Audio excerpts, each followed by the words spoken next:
If you think that you are experiencing this dysbiosis in your microbiome, I want you to think about how your everyday life can be improved once you've actually taken the steps to heal your gut.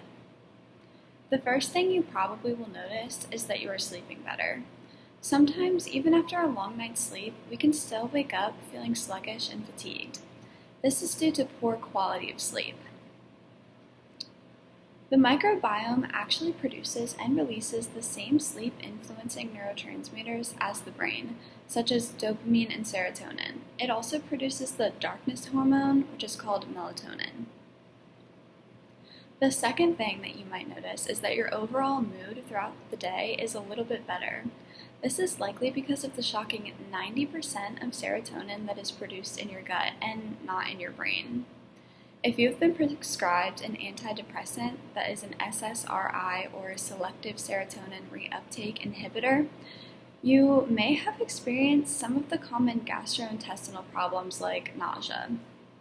Improving your gut microbiome health may not fix your depression, but it will most definitely help it. The final thing that you will notice is that you aren't getting sick quite as often.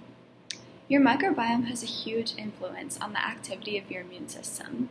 In the presence of harmful pathogens, the good bacteria present various signals to simulate the actions of your immune cells.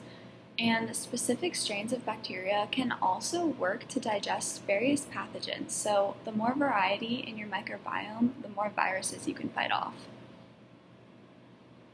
If you think that you may be missing out on some of these benefits due to an unhealthy gut microbiome, there are two things that, if implemented, can probably gain you the biggest improvement. The first thing is reducing your unnecessary antibiotic intake. Antibiotics are really detrimental to the health of the bacteria in your body, and if you take them for an extended period of time, they create an environment that makes it really, really difficult for the bacteria to repopulate. So, although antibiotics are necessary in some cases, in milder cases, it's actually going to be more beneficial to you to opt not to take them.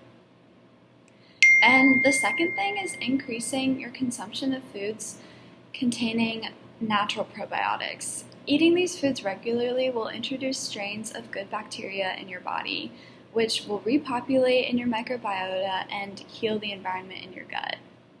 So the foods would include things like natural yogurts, kimchi, sauerkraut, and kombucha, and there are a lot more. They're going to be significantly more beneficial than taking a probiotic capsule because in a capsule, the variety in the bacteria is really small, but in natural foods, it's much higher. So you have to always remember that the more variety in your microbiome, the better.